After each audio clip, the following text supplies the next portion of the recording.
segmen, yaitu tentang HAM. Kalian tahu gak HAM itu apa? Kalau nggak tahu, simak dulu ya video ini. Tapi sebelum itu, perkenalan dulu. Dari sana. Dari aku? Iya.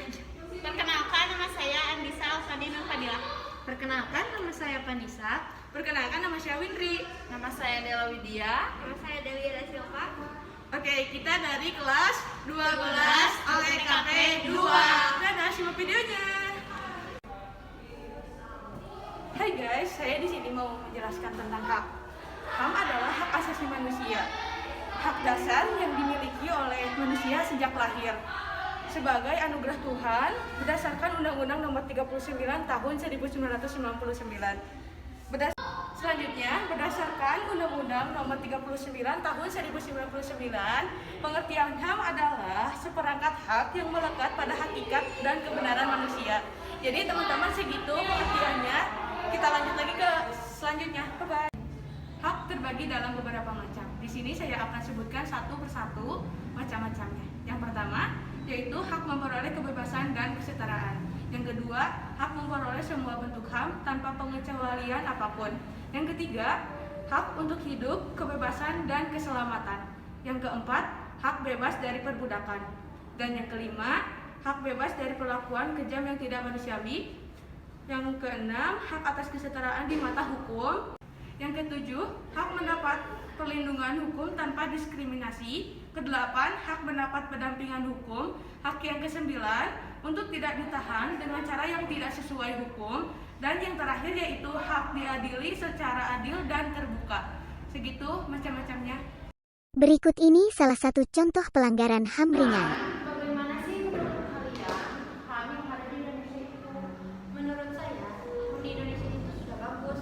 Pemerintah juga sudah berupaya kok membuat undang-undang, menegakkan keadilan, dan korban-korban yang terkena HAM, mereka menjadi korban dari pelanggaran tersebut.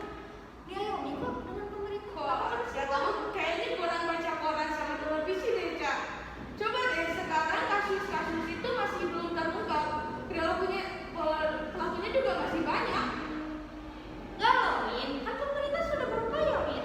Dan pelaku yang dilarang sana juga sudah Upayanya itu apa, Cak? Upayanya apa? Sekarang juga masih belum terbukti. kan pemerintah sudah membuat, Min. Membuat undang-undang, pasal-pasal agar orang yang melakukan pelanggaran tersebut berhenti agar jerak. Enggak, pemerintah itu sudah benar. Pemerintah itu masih kurang, Cak. Iya, benar, benar. Hei, mengapa kalian menjadi berdebat seperti ini? Sedangkan Delia mau memainkan handphone. Hei Delia, kamu tidak mendengarkan apa pertanyaan saya dan kamu membiarkan teman kamu berdebat seperti ini. Apa saya perlu jawab pertanyaan Anda? Ya perlu, karena kita sebagai anak pelajar, kita harus tahu apa itu HAM, apa itu peraturan yang ada di pemerintahan ini, yang ada di Indonesia ini, Pak. Bukan kamu melalaikan dengan semua pertanyaan saya. Menurut saya itu tidak penting. Hah, tidak penting. Terus menurut kamu apa yang penting di hidup kamu? Video tersebut berisikan orang tidak menghargai orang di sekitarnya. Oke guys, dari video yang sebelumnya kita belum bisa menyimpulkan bahwa kejadian itu bisa termasuk dalam pelanggaran HAM ringan. Dan pengertian HAM ringan tersendiri adalah pelanggaran HAM ringan adalah pelanggaran yang tidak mengancam nyawa seseorang namun merugikan orang tersebut. Dalam kejadian ini bisa dikenakan pasal 22 KUHP. Kurungan dikenakan kepada orang yang melakukan tindak pidana pelanggaran atau sebagai pengganti pidana denda yang tidak bisa dibayarkan. Pasal 30 ayat 2 KUH. Perkara perbuatan yang tidak menyenangkan sebagaimana diatur pasal 335 ayat 1 Kitab Undang-Undang Hukum Pidana dapat dilakukan penahanan meskipun ancaman hukumannya paling lama 1 tahun. Pelanggaran HAM berat adalah kejahatan luar biasa yang mengakibatkan kerugian yang bersifat sulit dikembalikan ke keadaan manusia.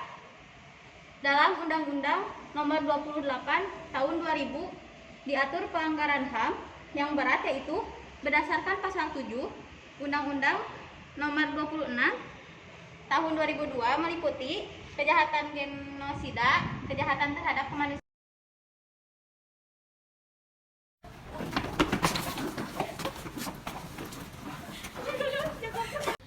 Seperti yang Anda lihat dari video sebelumnya adegan tawuran.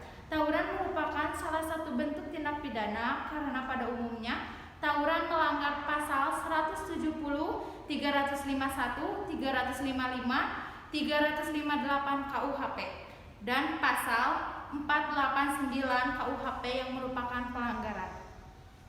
Cara mengatasi pelanggaran hak asasi manusia yaitu yang pertama, membuat peraturan dan perundang-undangan yang melindungi HAM. Kedua, membuat lembaga penegak dan pelindungan HAM. Ketiga, supremasi hukum. Keempat, memberikan edukasi tentang HAM. Kelima, meningkatkan lembaga keamanan dan pertahanan negara.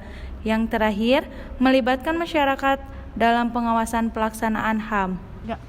Beberapa bentuk faktor penyebab pelanggaran HAM internal adalah sikap egois atau terlalu mementingkan diri sendiri, rendahnya kesadaran HAM, dan sikap toleransi.